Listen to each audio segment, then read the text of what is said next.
All right, thank you everyone for joining us. We're going to get started with statements from Chancellor DiStefano and Rick, and then we will take questions after that. So, Chancellor, if you want to get us started.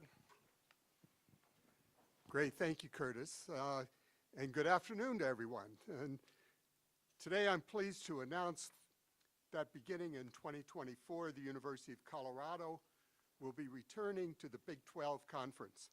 And I'd like to thank our athletic director, Rick George, for his vision and collaboration on this decision. Having been part of our previous conference realignment, I know firsthand that these decisions have far-reaching implications, not just for our campus community, but also for our alumni and fans throughout the country and the world. With that in mind, we determined that joining the Big 12 would provide the stability that will best position CU Boulder for long-term success, both athletically and academically. CU Boulder is a national university, and by spanning 3 time zones, the Big 12 is very much a national conference. The national exposure that joining the Big 12 provides will shine a spotlight not only on our incredible student athletes, but also on our groundbreaking research that really changes the world.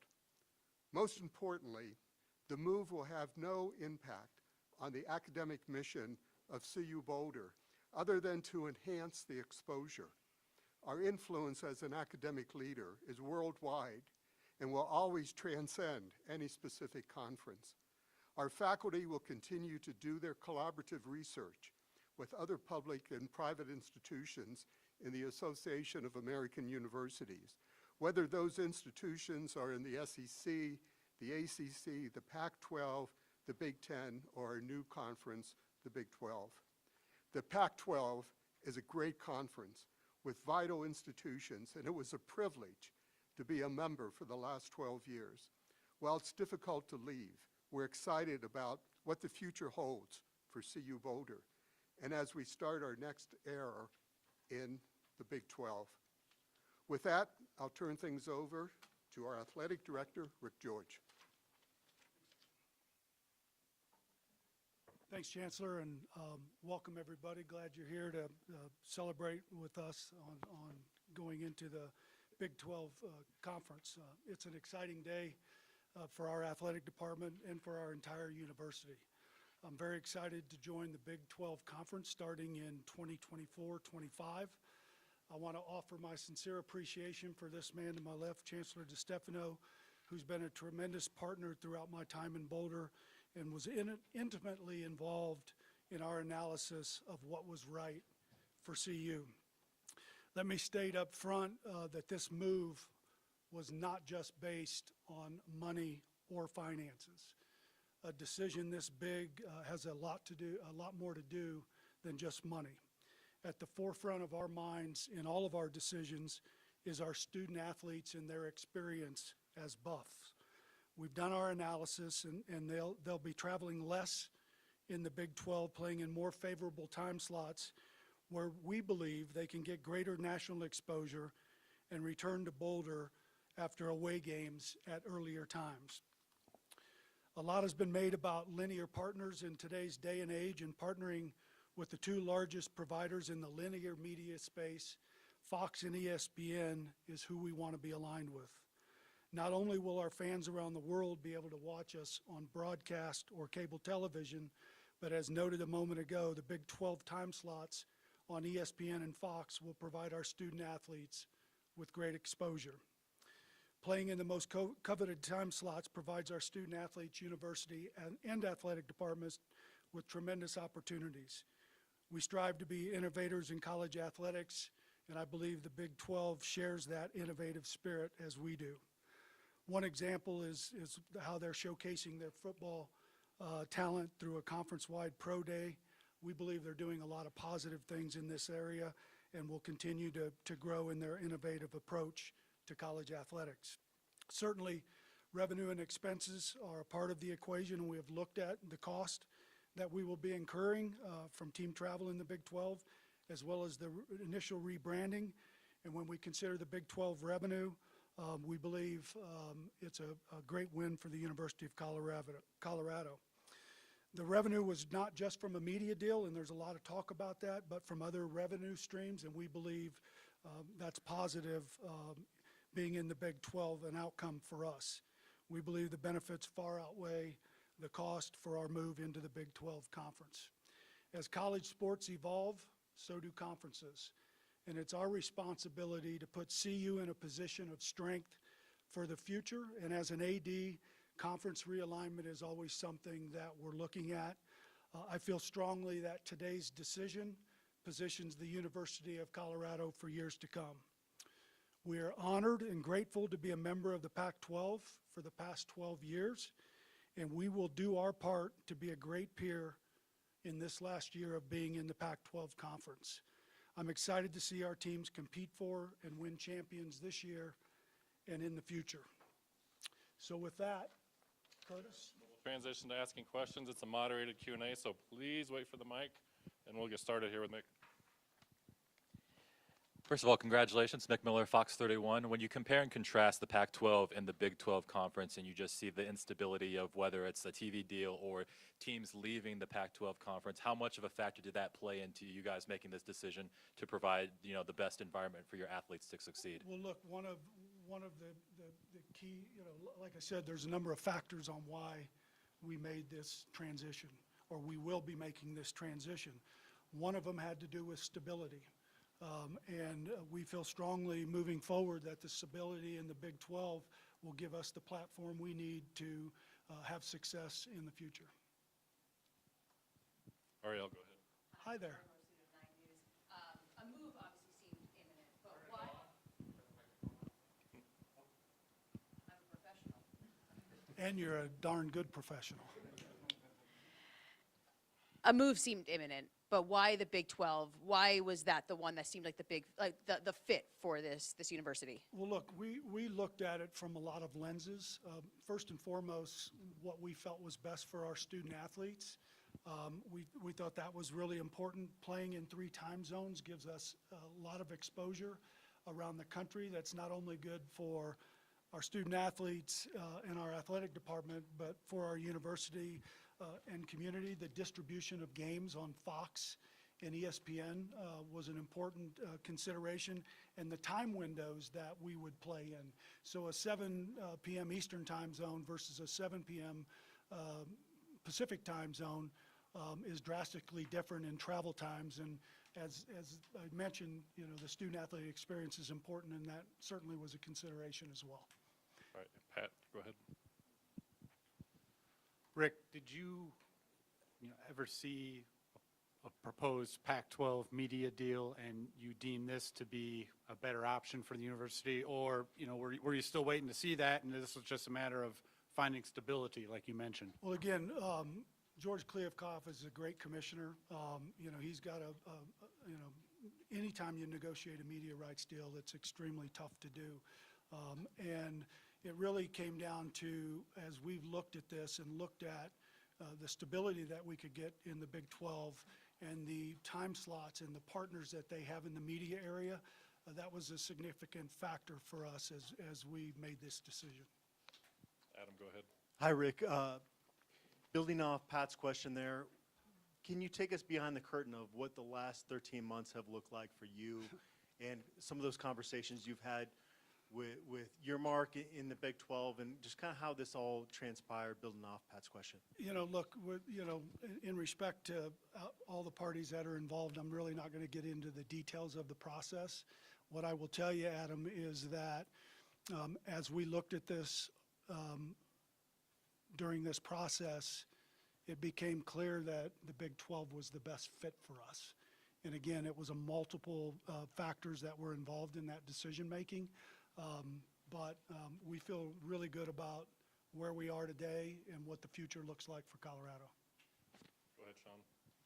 Sean Keeler, Denver Post. Question for you both, but first for Chancellor DiStefano. What has been the feedback, first, that you've received from alumni, faculty, et cetera, on this decision, A, and B, in hindsight, was joining the Pac-12 the right move, given that we're back where we, because you were part of this move, Rick wasn't, 12 years ago, And do you have any, I don't want to say regrets, but second thoughts about that move initially from a decade earlier?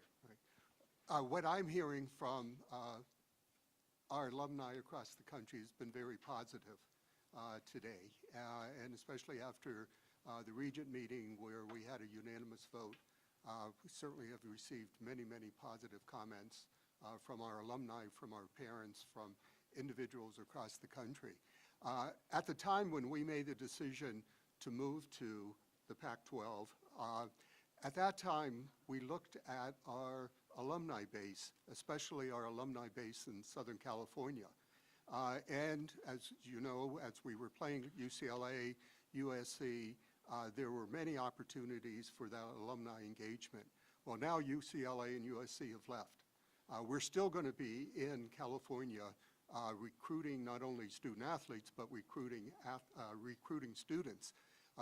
Southern California, Northern California, California itself is our major out-of-state school state that we recruit students. So we're going to continue to be in California, but you know, with UCLA and USC leaving to go to the Big Ten, that definitely would definitely have an impact on alumni relations, especially on game day.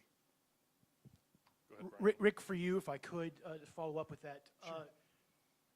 What factor did Coach Prime play in this decision? What influence did he play in this decision, if at all, given he's a Floridian, lived in Texas for a long time? That is going to be the presumption. You can say, no, it wasn't a role. It had to be on some level, I would think. Look, I try to keep our coaches involved in this process, and, you know, I talked to Tad Boyle, I talked to JR, I've talked to Coach Prime, and certainly I think all of them felt like, you know, whatever you think's best for us, we're going to play whomever you ask us to play, and I will tell you there's tremendous benefits for being in the Big 12 for the direction that Coach Prime's going as it relates to recruiting, being able to play in Orlando against UCF, where he's recruited very heavily. The state of Texas has always been a priority for us, and now playing 4 teams in that area, and then just up north, I think it's north if my geography's right, Oklahoma State, you know, having 4 teams, and then you look at Houston, and Houston's always been a favorable market for us in recruiting. You think back to Alfred Williams and Canavis McGee and Chris Hudson and some of those guys. That area, you know, the 5th largest market in the country, also was a factor in that decision. But again, I try to include all of our coaches in this, and Coach Prime certainly and I had conversations about this, as well as I did with other coaches. I've got one for Brian Howell from the Boulder Daily Camera. I have one for each of you. Rick, this Big 12 is very different from the one that Colorado left, very different from the Big 8 that you were a part of years ago. What do you like about the makeup of this conference and the teams that are in there? And then for Phil, how was this process different than when you guys switched conferences 12 years ago? Yeah, so, you know, the conference is different, right? And, you know, I think the fact that we can go to Orlando now, you know, because if you think about the Big 12 in the past, it was all those middle states, you know, around us, the Kansas, the Oklahomas, the Texas, and all that. Now being able to go and play in a Cincinnati, which is a good market for us, and to go into, you know, play in Orlando, Florida, those factors were really important for us because the conference is different than it was today. And the fact that they added Houston, I think is really favorable, the 7th largest market in the country.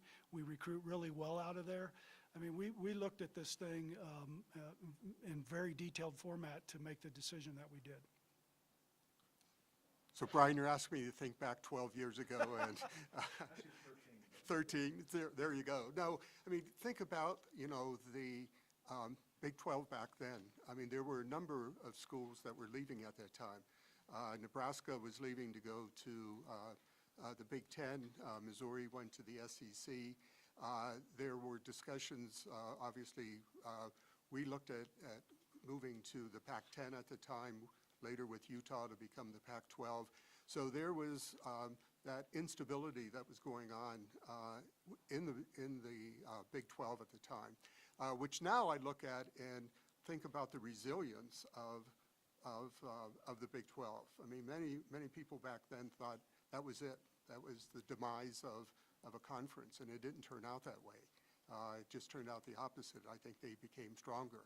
So it was at a time when there was quite a bit of movement going on in the Big 12, and Colorado was asked, we were invited to join the Pac-10, and we did. Ariel, go ahead. Yeah, I also had a question about Coach Prime's influence on this, but not about recruiting. How important was it that he had visibility, and that's why you joined this conference, because of the media rights and knowing that you'd have these games on ESPN and Fox, and that it was locked in, and you didn't know the stability of the Pac-12? We've certainly talked about the Prime effect a lot, and certainly him becoming our head football coach. If you look at our social media accounts and all of the different areas that you can measure on the impact that he's had, again, I'm certain that you know, a 1-11 team that have struggled like we have, with him being involved was significant. But if you look at the strength of all of our sports programs, because this is about our sports program, and you look at what JR did in women's basketball, and you look at the class that Tad recruited and the excitement about this upcoming year, our soccer program, and, you know, just across the board, we're having success. And I think all those are important points for us to talk about.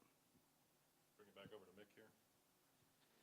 Yeah, obviously in recent years, there's been drastic changes in college athletics, whether it's NIL or conference realignment, and the discussions surrounding these things have, you know, obviously been polarizing depending on whose opinion. But when you're making these moves such as conference realignment, how important is it for you guys to also, you know, try to do the best revenue-wise, obviously, because that's important, but also making sure that the focus is placed on these student athletes and that they're being put in the best position to succeed? Well, again, I will answer that, but, you know, in our board session that we had today, I think Regent Spiegel really said it well about the mental health and the wellness of our student athletes, and that's always going to be at the forefront of our decisions. And that's an important factor in anything that we do, but the experience that our student athletes have is the most important thing that we look at on any of the decisions we make.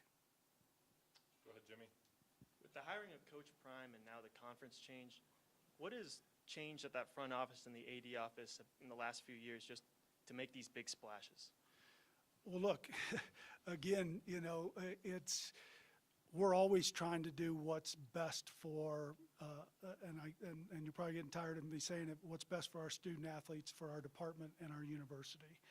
And when you make these kind of decisions, and we've had to make some big decisions, you've got to do your due diligence, you've got to do your analysis, and you got to always focus on what's your North Star. And if our North Star is what's best for our student athletes, it's easy for us to make a decision on what's best for this department. And as we looked at the Big 12, we felt strongly that this was going to provide an experience for our student athletes that we think is important for their long-term success, and that's always our goal. Go ahead, Sean. For you both, you've made a point to de-emphasize this narrative, but you know it's going to be out there, and it already is. What do you say to those who are going to take away from this move as an indictment of the Pac-12, an indictment of George Kliavkoff? And again, you said it's not that, but what do you say to those fans here who will think that and that will carry that from this, given that not just what you're doing, but USC and UCLA as well, if you both had a thought on that? But again, I'll start first. George Kliavkoff is doing as good a job as he can do, and he works his ass off, and he works tirelessly for the members of the Pac-12. I wish them nothing but great success in the future, and I'm certain that they will have great success in the future. But this decision wasn't about that. It was about this, and that's the Big 12 Conference and what's best for CU and CU athletics and our student athletes, and that's what we made our decision based on. Yeah, I would just add that I was on the search committee that hired George, and I think George is a wonderful individual, and he's doing a very good job at being the commissioner of the Pac-12. Like Rick, I put as my top priority the experience that our student athletes have and the visibility that our student athletes have. And like Rick, I believe that moving to the Big 12 Conference is going to give our student athletes much more exposure than what they were getting previously. We mentioned the 3 time zones. We mentioned, the platforms being on ESPN and Fox. Those things to me were important factors in making the change, making sure that our student athletes had the best possible experience while they're here at the University of Colorado Boulder. Yeah, and one more thing that I want to say about that. The Pac-12 conference has been a great conference for us. And they've represented us well. And I've got a lot of peers in that conference that I care for. And, this decision was a difficult decision, but it was the right decision for CU. And it was all about looking ahead, not looking behind us. And we're going to focus on this year to be great peers to our conference members. We're going to compete as hard as we can to win championships. A year from now, we'll really focus on what's ahead then. For either one of you, just 6 days ago, the commissioner was in Las Vegas and talked about his confidence in the conference going forward and how everybody was together, and said he was asked about other conferences poaching teams. He said, I'm not concerned about that. Well, here you guys are, you're leaving for another conference. Do you feel like you guys caught the conference off guard, and have you had reaction from any of your peers in the last couple days? Look, again, I've said this a long time ago, in this process, that we were proud members and we are proud members of the Pac-12 conference. And we are proud members of the Pac-12 conference. It really came down for us on, again, what's best for our student athletes. So regardless of how that's couched, do I think I caught my peers off guard? I don't believe so. But again, that's a question you have to ask them. I think the only thing I would add, Brian, is that all the decisions that I make as chancellor, those decisions are always with the best interests of the university in mind.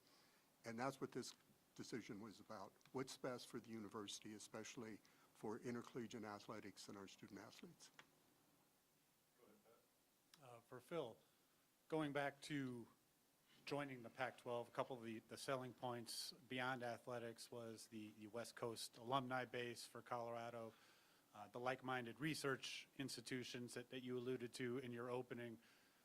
For those, donors or those in administration that might still be important to, what is your message to them or explanation to them with going back to the Big 12?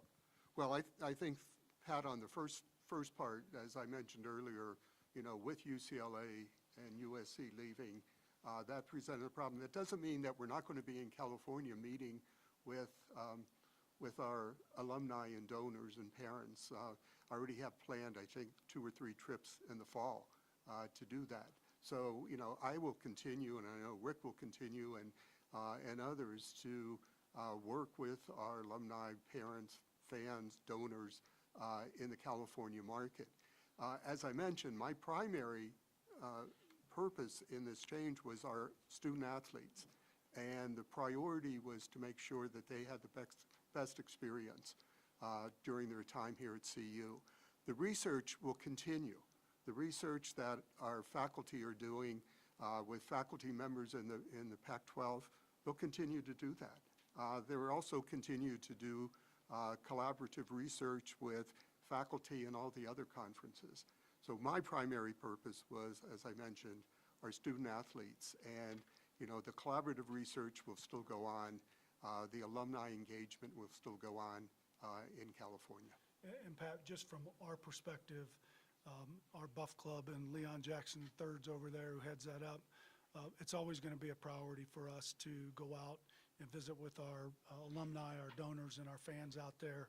And that won't change. Our effort on the West Coast will still be paramount in our fundraising opportunities and our friend-making opportunities, because we know we have a lot of former students there, but we also know that the Dallas market is a really important market for us, and we've got a lot of fans and friends and donors in that area as well. So we won't turn our backs on it. As a matter of fact, we'll make a more concerted effort to be present there, since we don't have games that bring us there. Okay, we have time for 1 or 2 more. Go ahead, Brian. A couple quick questions for you. On football scheduling, you have a bunch of non-conference games scheduled against some of these Big 12 teams future years. I assume the process begins at trying to fill some of those spots. And then also just a second question for you. As you've When talked you to. ask me to, I got to write it down, Brian. Okay, let's do that one first, then go to another I one. mean, I am getting older. At least he didn't ask you about what happened 13 years ago. Yeah, I'm trying to figure out what happened yesterday. Anyway, the question, Go with that one first. You guys have some non-conference games. oh, yeah. Yeah, we play Kansas State and Houston.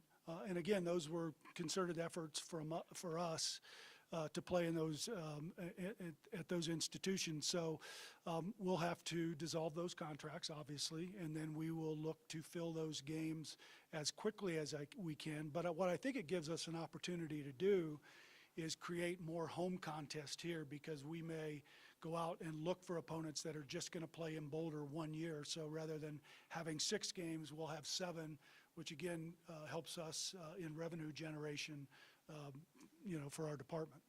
And then the second question. Second question now. As you've talked to your head coaches, do you feel like there's some excitement? I know they've liked being in the Pac-12, but is there some excitement about playing a different set of teams and establishing some different rivalries? I'll tell you that on Monday after I meet with our head coaches, which I do once a month. But, we didn't have a lot of time to talk about, their excitement or whatever. But I know a couple of the coaches have reached out and they're excited about being in the Big 12 in 24-25. But their focus and our student athletes' focus are what's ahead starting August 1, when our student athletes start reporting back for fall camp. All right, final one, go ahead. Hey guys in the back here. Richie Cozzolino with CBS4. You've talked a lot about the student athletes and the stability and exposure they'll get. Did you guys do much research into what they think about a jump to the Big 12? What did they hear? Yeah, look, in these type of decisions, you don't involve a lot of people in that. We certainly believe that we know what our student athlete, what's important to them, and what we provide our student athletes in the support in mental health and academic support and leadership and career and our psychological health performance department. Those things are really important for our student athletes. They know that our priority is them, and when we make decisions, it's going to be in their best interest. And again, we believe that the decision we made is in their best interest, and I'm certainly looking forward to meet with all of our teams when they come back to answer their questions and talk through the process and why we are where we are. Have you gotten any initial feedback in the last 24 hours? I haven't, and I walked through the lunch hall this afternoon, so I didn't get a lot of questions. I was hoping I would, but, they're really focused on preparing for this upcoming season. All right, I think we'll end it there. Thanks, everyone, for coming on short notice. Thanks, everybody. I really appreciate your time, and go Buffs. Take care.